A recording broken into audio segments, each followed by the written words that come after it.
Bien, pues vamos a comenzar la escuela bíblica. Un saludo para todos, vamos a guardar silencio y vamos a centrarnos en la meditación de la palabra de Dios. Es un privilegio poder escucharla, ¿verdad? Amén. Es un privilegio poder estar aquí los que estamos con el propósito que tenemos, que es de aprender, de que el Señor nos enseñe. Las clases de discipulado son de gran importancia en las iglesias. Si no hay discipulados, no salen nuevos ministerios. Necesitamos que la gente se involucre y que desee saber y aprender para saber y conocer la palabra de Dios. Primero, para que nadie nos engañe, y segundo, para crecer dentro de la congregación y empezar a movernos en los dones y en los ministerios que Dios reparte. Bien, sabéis que el título es Fundamentos de la vida cristiana, fundamentos básicos, lo básico, lo primero que debemos saber para empezar, digamos, una vida cristiana idónea y próspera. En el corazón del discipulado estamos tratando la lección 9, que trata sobre hemos sido adoptados como hijos. Y decíamos que en el corazón del discípulo debe estar siempre la idea de pertenencia, o sea, saber que le pertenecemos a Dios. También existe la idea de la doble elección. El maestro nos escoge, nos elige, nos llama, y nosotros debemos responder a ese llamado. Hay puntos que hemos tratado que voy a repasar muy rápidamente. El primer punto que tratamos fue sobre la justificación. Hemos sido declarados justos a los ojos de Dios por medio de la fe y la obediencia a Cristo. También preguntábamos qué es la adopción. Y la adopción decíamos que es una idea de familia, presentada en términos del verdadero amor, con Dios como Padre y nosotros como sus hijos. El plan de la adopción es una idea de adopción. Esa idea de adopción revela el corazón de nuestro Padre Celestial, lo que hay en su corazón hacia nosotros. Luego hay un gran poder cuando Dios nos adopta, porque se adquieren una serie de derechos legales, o sea, la herencia de estar y permanecer en la familia de Dios. Hemos estudiado esos derechos, hemos llegado a conocer y entiendo también que hemos comprendido cuáles son nuestros derechos. Estuvimos hablando, voy a hacer un pequeño resumen, sabiendo también que cada derecho conlleva una obligación. El resumen es el siguiente: tenemos el derecho a la redención y también la obligación de dar testimonio de esa redención, de que hemos sido comprados a nuestro antiguo dueño. También tenemos el derecho a ser santificados y la obligación de vivir en santidad. Derecho a ser reconciliados con Dios y la obligación de reconciliar al ser humano con Él y reconciliarnos entre nosotros. Y por último, el derecho a ser justificados, a adquirir la justicia de Dios que se adquiere por medio de Jesucristo y la obligación de practicar la justicia, ser justo en toda nuestra manera de vivir y de comportarnos. Cuando los conocemos y cuando los aplicamos y los entendemos, nos hacemos dignos de los derechos y las bendiciones que conlleva el ser hijos de Dios, el ser adoptados por Él. Bien, el siguiente punto a tratar es el propósito que Dios tiene en nuestra adopción. Y leemos en Efesios capítulo 1, versículos 3 y 4, donde dice: bendito sea el Dios y Padre de nuestro Señor Jesucristo, que nos bendijo con toda bendición espiritual en los lugares celestiales en Cristo, cuando estamos en Cristo, según nos escogió, que significa nos llamó, en Él antes de la fundación del mundo, para que fuésemos santos y sin mancha delante de Él. Toda nuestra alabanza debe ser para el Señor, para Dios el Padre de nuestro Señor Jesucristo, quien nos ha bendecido con toda clase de bendiciones espirituales. La principal y más grande bendición es la bendición espiritual. Él nos bendice. A veces confundimos, pensamos que las bendiciones son cosas materiales. Las cosas materiales son consecuencia de la bendición, pero la bendición no es esa. La bendición es que es una bendición espiritual. Cuando nacemos, nacemos en espíritu, y eso es una gran bendición. No valoramos a veces las bendiciones que tenemos en el tema espiritual, en esa relación con Dios, en esa intimidad y en esa comunión diaria que debemos tener con Él, y Él nos bendice. dándonos paz en nuestro espíritu y también dándonos la dirección que necesitamos a la hora de tomar cualquier decisión o hacerle frente a cualquier problema. Por eso la principal y más grande bendición es la espiritual, porque porque estamos unidos a Cristo, o sea, vivimos siguiendo las enseñanzas de Cristo. Él es la cabeza y nosotros estamos unidos a la cabeza, somos su cuerpo. Incluso antes de haber hecho el mundo, Dios nos amó y nos eligió con Cristo, o sea, en Cristo, perdón. Nos hizo un llamamiento, digamos, santo por medio de lo que Cristo hizo, para que seamos santos, imitemos a Jesucristo e intachables a sus ojos. Así que el propósito que el Padre tiene al adoptarnos como sus hijos es el de ser santos y sin mancha delante de Él.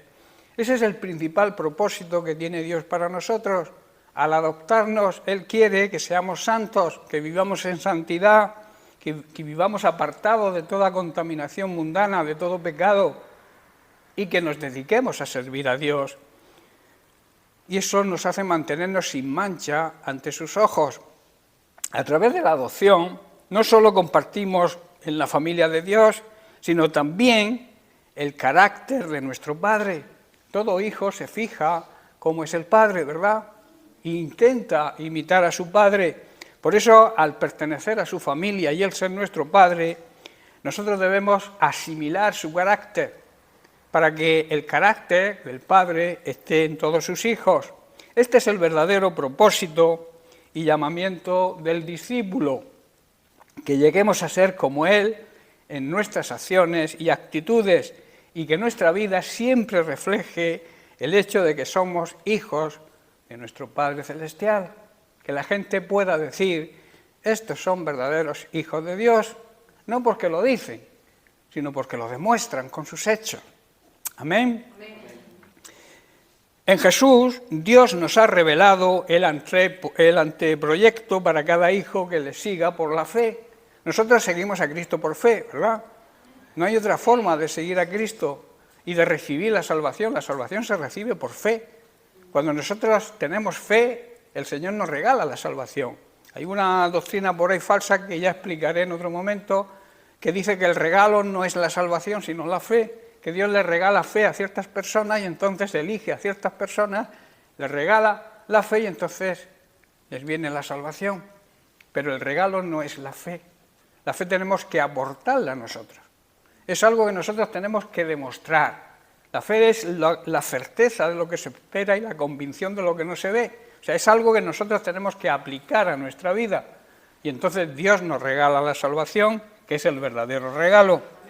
Por eso el propósito de Jesús para sus hijos es que nuestras acciones y nuestras actitudes y que nuestra vida refleje el hecho de que verdaderamente nos comportamos como hijos de nuestro Padre Celestial.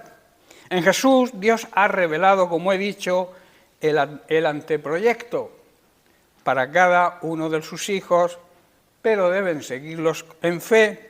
En su propósito, es su propósito que lleguemos a ser como Jesús, como su Hijo, en toda nuestra manera de vivir. Por eso es necesario que aprendamos y conozcamos la vida de Jesús. Por eso tenemos las Sagradas Escrituras.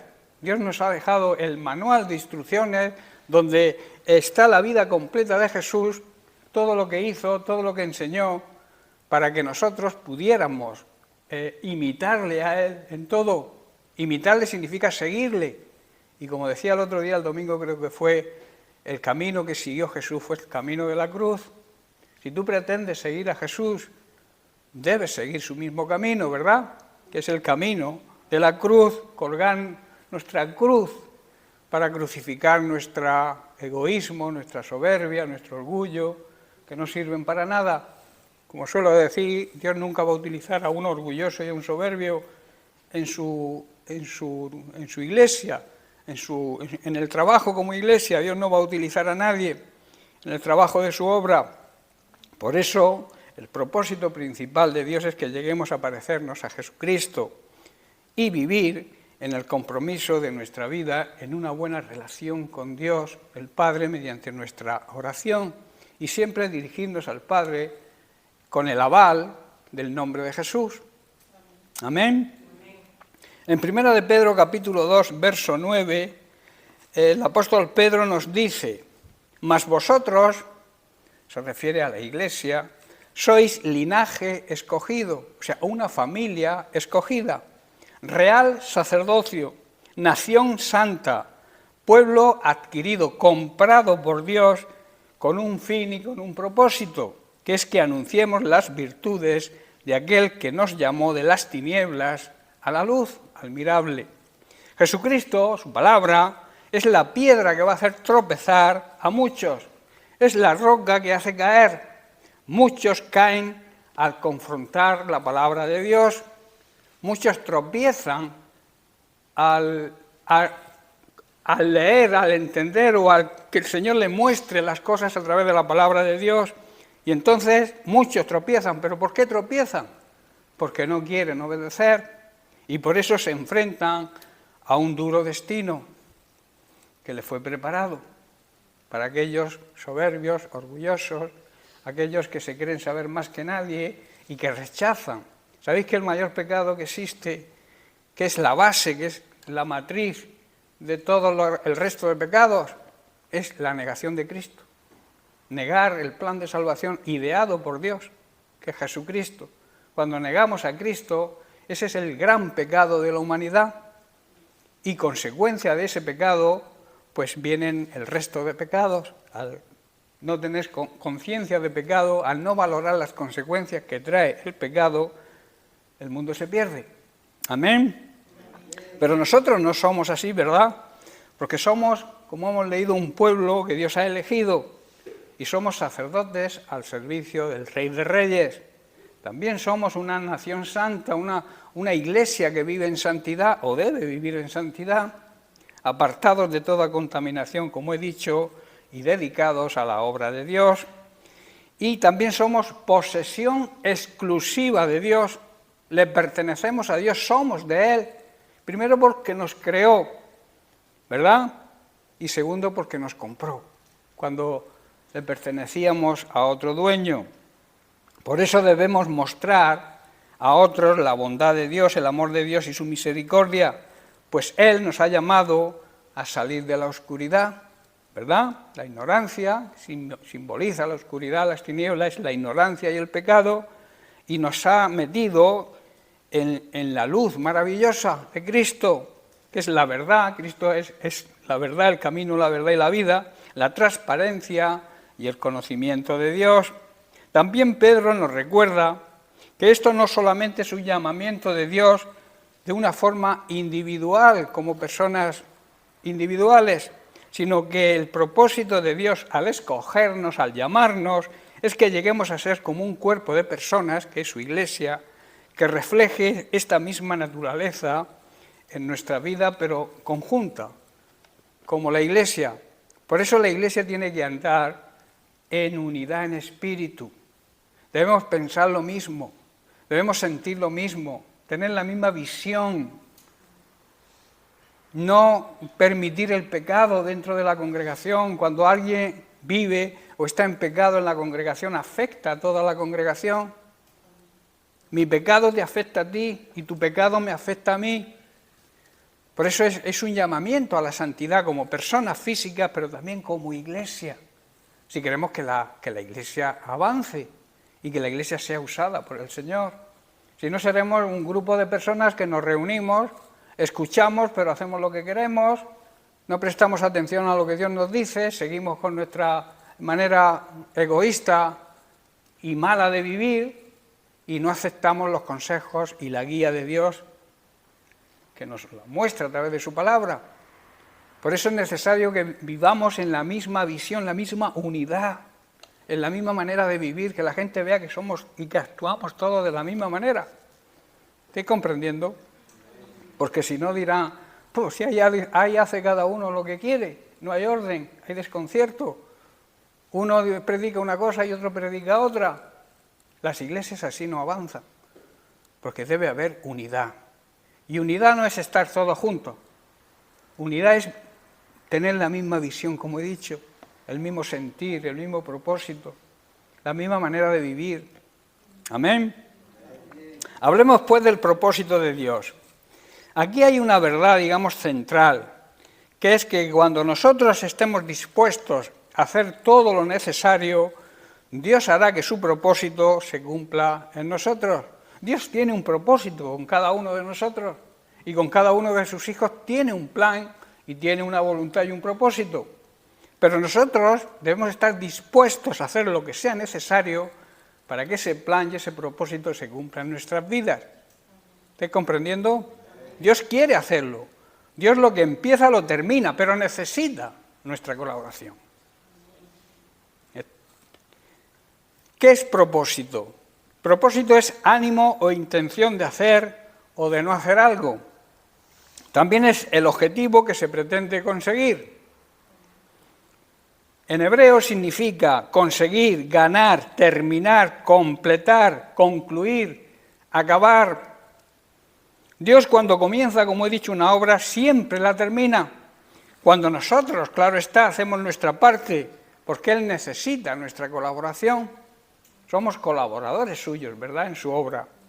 En Filipenses capítulo 1, verso 6, el apóstol Pablo dice lo siguiente: estando persuadido de esto, que el que comenzó en vosotros la buena obra, la perfeccionará hasta el día de que Jesucristo vuelva.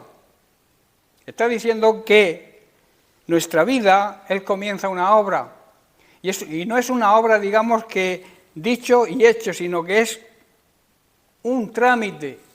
Es digamos, como Él la va perfeccionando y necesita un tiempo. Pero nosotros tenemos que estar dispuestos a que Dios la perfeccione, aceptando la corrección, aceptando la disciplina. Él va a conseguir, si nosotros ponemos de nuestra parte, que la obra sea perfeccionada, la obra, el plan que Él tiene para nosotros, llegue a la perfección. Los que amamos a Dios de verdad, estamos seguros de que quien comenzó la buena obra en nosotros la va a continuar hasta que quede completamente terminada el día que Cristo Jesús regrese en su segunda venida. En Romanos capítulo 8, versículos 28 y 29, Pablo también dice: y sabemos que a los que aman a Dios todas las cosas les ayudan a bien. Esto es, a los que conforme a su propósito son llamados, porque a los que antes conoció también los predestinó para que fuesen hechos conforme a la imagen de su Hijo, para que Él sea el primogénito entre muchos hermanos. Sabemos que Dios, está diciendo Pablo, hace que todas las cosas cooperen, unan sus fuerzas para el bien de todos aquellos que le amamos y somos llamados según el propósito que Él tiene para nosotros. Hace que todo lo que nos ocurra, aunque a veces no entendamos lo que nos ocurre o no comprendamos por qué nos pasan algunas cosas, Dios en su palabra nos está diciendo que Él hará que todas las cosas cooperen, unan fuerzas, creen una sinergia para el bien de nosotros, aunque no comprendamos y no entre en nuestros planes las cosas que nos suceden, pero debemos aceptarlas porque Dios es fiel a sus promesas y debemos creer. Y si está escrito en la Biblia es para que lo entendamos, lo sepamos y entendamos también que a veces ocurren cosas que a nuestro parecer son como cosas que no deberían ocurrirnos, ¿verdad? Pero nos ocurren y nos ocurren para nuestro bien. Dios va preparándolo todo para el bien de aquellos que le amamos, es decir, de los que Él ha llamado de acuerdo a su propósito, según su plan, y hemos respondido a ese llamado. ¿Estáis comprendiendo? Amén. Dios conoce a los que son suyos de antemano y los elige, los llama, para que al responder a su llamada lleguemos a ser como su Hijo, a fin de que su Hijo fuera el hijo mayor entre muchos hermanos. Nuestro hijo es nuestro hermano mayor, ¿verdad? En Efesios capítulo 1, verso 11, Pablo nos dice: en Él, en Jesucristo, asimismo tuvimos herencia, habiendo sido predestinados, o sea, llamados de antemano, conforme al propósito del que hace todas las cosas, según el designio, el deseo de su voluntad. Puesto que estamos unidos a Cristo, hemos recibido una herencia de parte de Dios. porque Él nos eligió y nos llamó de antemano y hace que todas las cosas resulten de acuerdo con su propósito. Todo lo que nos ocurra como creyentes, si le amamos de verdad y lo demostramos, están en el propósito de Dios para que su plan, el plan que tiene para cada uno de nosotros se cumpla. Por eso debemos aceptarlo. ¿Estoy comprendiendo? De acuerdo al plan de salvación de Cristo, Dios nos eligió y nos llamó desde un principio para que fuéramos suyos y recibiéramos todo lo que Él ha prometido. Así lo decidió Dios, quien siempre lleva a cabo su propósito y sus planes. Pero repito, necesita de nuestra colaboración. Él no va a usurpar tu voluntad nunca. Él te deja, te da el poder de decidir a ti. En el plan de salvación dice, el que cree es salvo. Pero el que no cree ya ha sido condenado. Eso es lo que Dios O sea, que la decisión de creer o no creer es nuestra. Él quiere perfeccionar la obra en nosotros, pero si no creemos o no creemos de verdad, la obra de Dios nunca va a funcionar en nosotros, no se va a perfeccionar, porque necesita que nosotros pongamos nuestra parte. En 2 de Timoteo, capítulo 1, verso 9, Pablo le dice a su discípulo, quien nos salvó, o sea, Jesucristo, y llamó con llamamiento a la santidad, con un llamamiento santo, no conforme a nuestras obras, o sea, no depende de lo que hagamos, sino según el propósito suyo y la gracia que nos fue dada en Cristo Jesús antes de los tiempos de los siglos. Dios, hermanos, nos salvó y nos salvó por medio de Cristo y nos hizo ese llamado para que seamos parte de su pueblo santo, hoy su iglesia. Nos hicimos merecedores de que Dios nos castigara. Estábamos perdidos, muertos, espiritualmente hablando, en nuestros delitos y en nuestros pecados, pero Él quiso darnos vida. Y esa vida nos la dio mediante el sacrificio sustitutorio, donde nosotros teníamos que estar, estuvo Cristo. Entonces, a través de su muerte recibimos esa vida. Por tanto, la salvación no hicimos nada para merecerla, sino que Dios, por su gran amor, así lo planteó, era y es hoy en día también su propósito para todos aquellos que todavía no creen. Dios ya nos ama desde antes, o nos amó desde antes, o nos amaba antes de crear el mundo, porque en su propósito estaba crearnos. Le pertenecemos, por tanto, por creación, y desde el sacrificio de Cristo le pertenecemos también por redención. La redención significa la compra. Él nos compró, como he dicho, a nuestro antiguo padre. Jesús les dijo a los fariseos que ellos eran de su padre el diablo. ¿Por qué dijo eso? Porque vivían siguiendo las directrices del diablo. Y Dios y nosotros estábamos igual antes de conocer a Cristo, antes de conocer el Evangelio. Nuestro padre era el mismo diablo. Y por eso cuando aceptamos a Jesucristo, Él nos redime, nos compra a nuestro antiguo padre, a nuestro antiguo dueño. Y entonces se produce la redención, el rescate, ¿verdad? Sacarnos de la esclavitud. El pertenecer al pueblo de Dios hoy significa el pertenecer a su iglesia, se hace efectivo cuando respondemos a su llamado, aceptamos y recibimos a Jesucristo como nuestro Señor y Salvador personal. En el Salmo 138, versículo 8, David hace una gran declaración de intenciones cuando dice, el Señor cumplirá su propósito en mí, tu misericordia, oh Dios, es para siempre, no desampares la obra de tus manos. Aquí estaba haciendo un gran reconocimiento de que Dios tenía un propósito para él, estaba hablando de una forma personal y particular, como debemos hablar nosotros en oración con Dios y decirle y mostrarle, si no sabes cuál es el propósito que Dios tiene para tu vida, ten intimidad y comunión con Él, busca una buena relación con Él y Él te va a mostrar cuál es su propósito para ti. Y entonces él reconoce la misericordia de Dios que es para siempre y le pide que no desampare la obra de sus manos. Estaba reconociendo que lo que era lo había hecho Dios. David declara y asegura en este salmo que Dios cumplirá el plan y el propósito que había comenzado en él. Él había tenido muchas experiencias con el Señor y también le había visto obrar en el pueblo de Israel. David con estas palabras también estaba declarando que él estaba dispuesto a hacer lo necesario para que así fuera, para que el propósito de Dios para él se cumpliera. Cuando Dios hace algo, siempre tiene un propósito en su mente. Dios nunca pierde el tiempo, como nosotros, a veces perdemos mucho tiempo en tonterías. Él va siempre a lo práctico, Él va siempre a lo que necesitamos, a lo necesario, y nunca hace improvisación, nunca improvisa nada. Todo está dentro de su plan y de su propósito.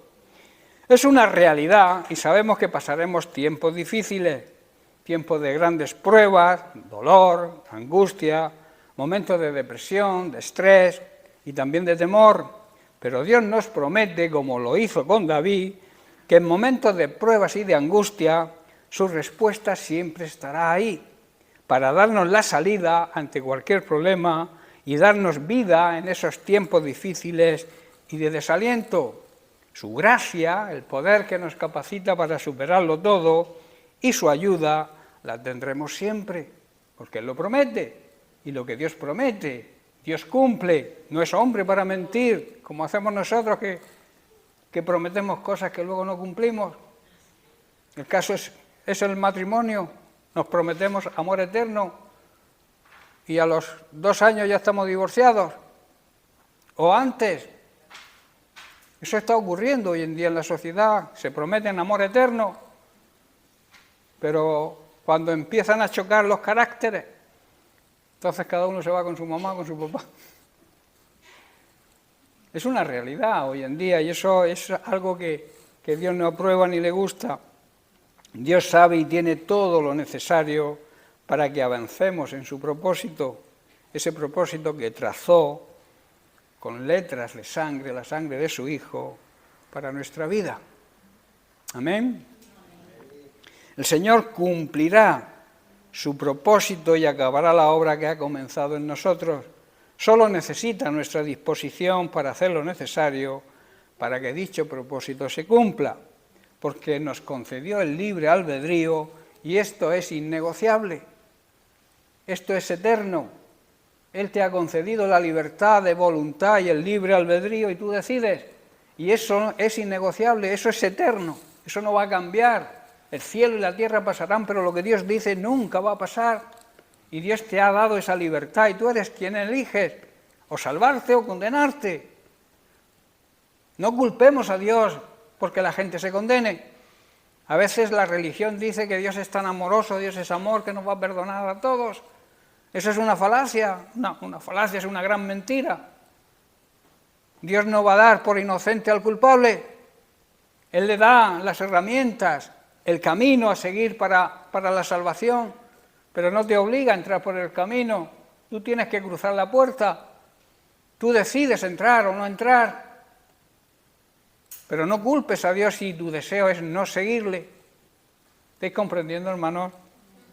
En Juan 3:18 dice, el que en Él cree, nuestra decisión, creer, no es condenado. Pero el que no cree, que también es nuestra decisión, no creer, ya ha sido condenado, porque no ha creído en el nombre del unigénito Hijo de Dios. El pecado que nos aparta del propósito de Dios es no aceptar a Jesucristo. El propósito que nos separa de Dios es rechazar su plan de salvación, que no es ninguna religión. La religión es, como suelo decir, es el camino que idea el hombre para salvarse a sí mismo. Pero el plan de Dios no es otro que Jesucristo. Él lo envió, lo regaló a Jesucristo, a su Hijo.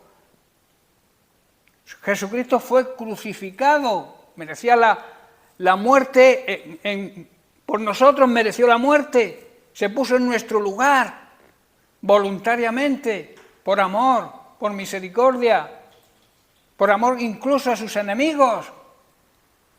Él no pecó ni se halló mentira en su boca y lo crucificaron entre criminales.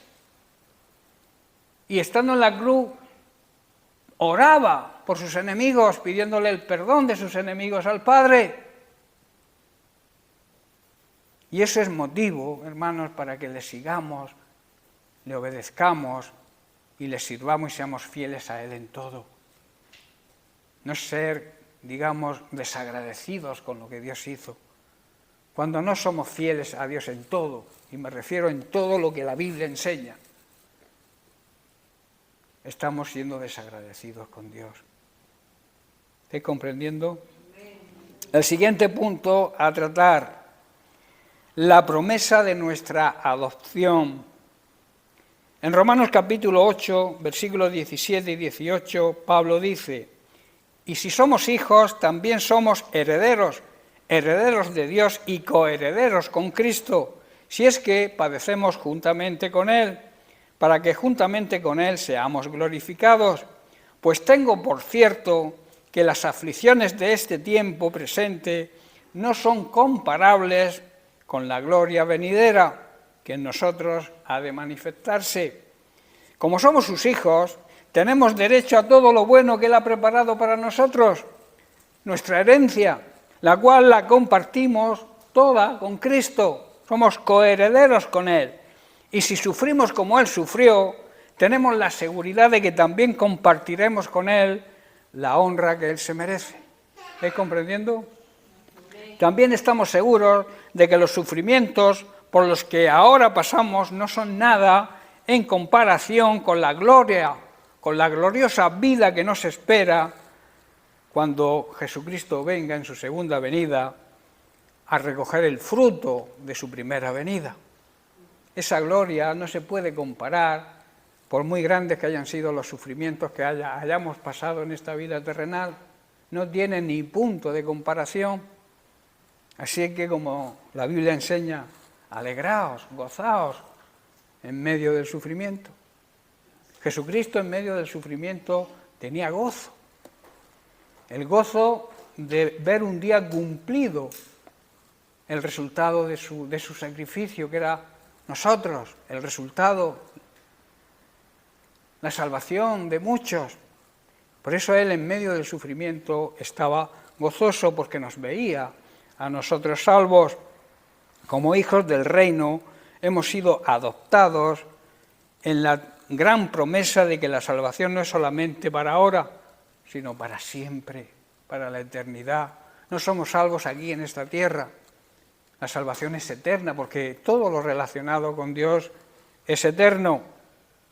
En 2 de Timoteo, capítulo 4, verso 8, Pablo nos dice: por lo demás, me está guardada la corona de justicia, la cual me dará el Señor, juez justo, en aquel día, y no solo a mí, sino también a todos los que aman y desean su venida, su segunda venida. Dios es un juez justo, y que cuando juzgue a todos, nos dará una corona como premio a nuestra obediencia. ¿Eres obediente? Tendrás corona. ¿Eres desobediente? No tendrás corona. Y no solo a nosotros, sino también a todos aquellos que esperan, nuestros hermanos en toda la tierra, que esperan con ansias que el Señor regrese. Nuestra adopción, por tanto, es eterna. Esta es la motivación de nuestro servicio a Dios.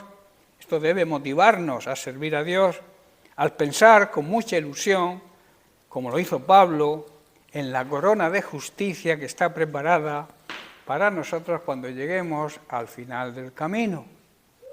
También habrá una corona esperándonos, una corona de justicia. Dios aplica justicia, y justicia es dar a cada uno lo que merece. Y si andamos en obediencia a Dios, si somos su iglesia, somos su pueblo, somos sus hijos verdaderos, esa corona será un gran premio para nosotros. Tendremos la herencia de la vida eterna. Amén. Gloria a Dios. Que no es poca cosa, ¿verdad? También es la motivación para nuestra santidad. Esto debe motivarnos a vivir en santidad. En 1 de Juan, capítulo 3, versos 2 y 3, el apóstol Juan dice: amados, ahora somos hijos de Dios. Eso va dirigido a nosotros. Ahora nosotros somos hijos de Dios. Dice, y aún no se ha manifestado lo que hemos de ser. Todavía no tenemos claro lo que vamos a ser, sino por fe confiamos en lo que la palabra de Dios dice. Y la palabra de Dios dice que si sabemos que cuando Él se manifieste seremos semejantes a Él. Eso es lo que la palabra de Dios nos dice. Porque le veremos tal como Él es.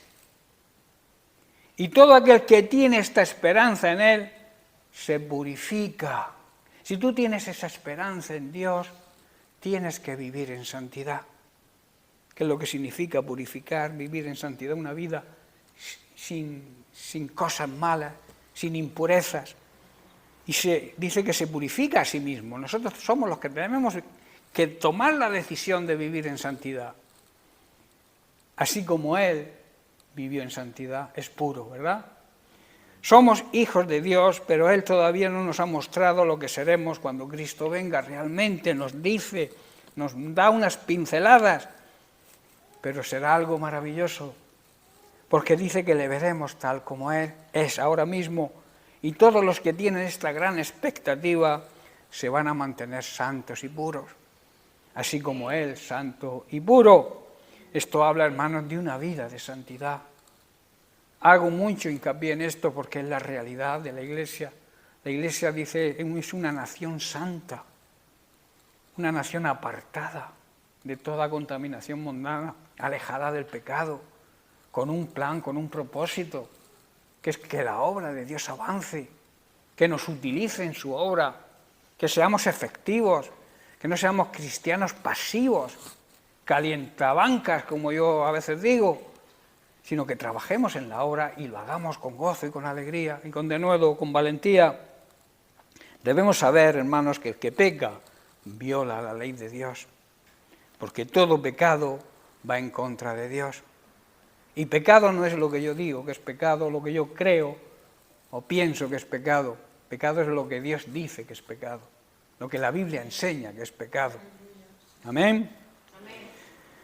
En Colosenses capítulo 3, versículos 23 y 25, Pablo dice, y todo lo que hagáis, hacedlo de corazón, no ser hipócritas, está diciendo, ¿cómo hacerlo? Como si lo hiciéramos para el Señor y no para las personas, los seres humanos, los hombres, sabiendo que del Señor recibiréis la recompensa de la herencia, porque a Cristo el Señor servir.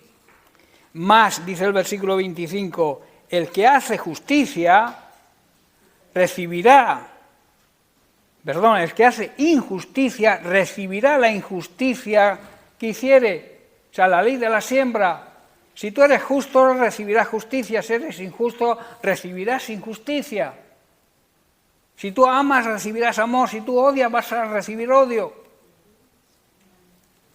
Y dice más, el que hace injusticia recibirá la injusticia que hiciere, porque no hay acepción de personas. Dios no tiene favoritos. Dios dice, esto es pecado y esto no es pecado. Debes hacer esto y si no lo haces, te quiero mucho. Pero hay una ley que impide que el Señor te pueda bendecir e incluso salvar, que es la mayor bendición que recibimos de Él, la salvación, ¿verdad? En Cristo, y ya estoy terminando, en Cristo no solo tenemos una nueva vida, sino también una nueva esperanza. ¿Sabéis que la esperanza es la confianza, la fe, el saber que Dios cumple sus promesas? ¿Vivimos en esa esperanza? ¿Sabemos que Dios va a cumplir sus promesas?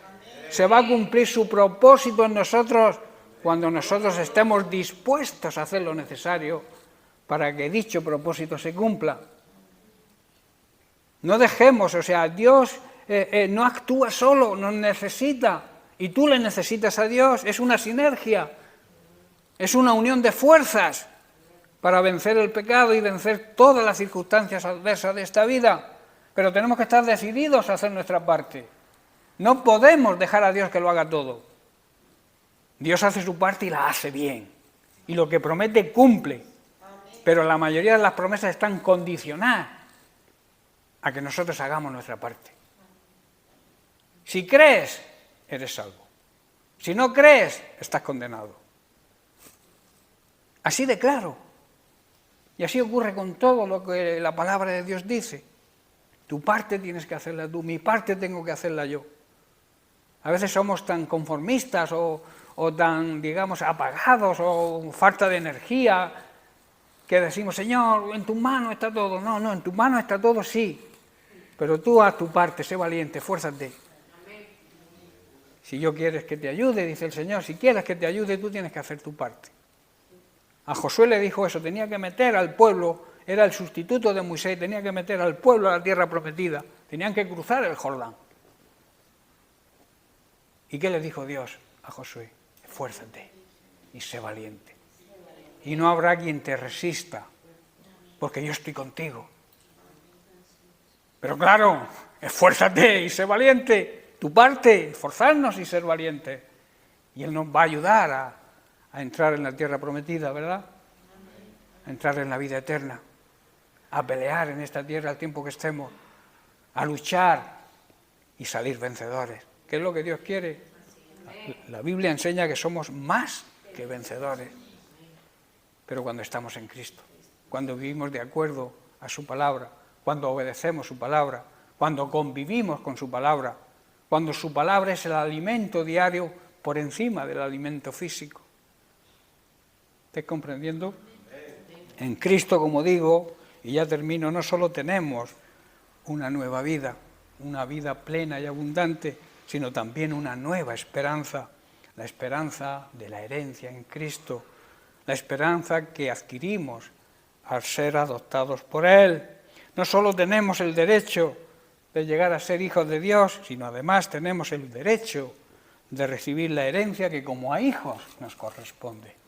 ¿Amén? Amén. Bien, pues lo dejamos aquí, seguiremos la semana que viene con los siguientes puntos a tratar. Que Dios les bendiga.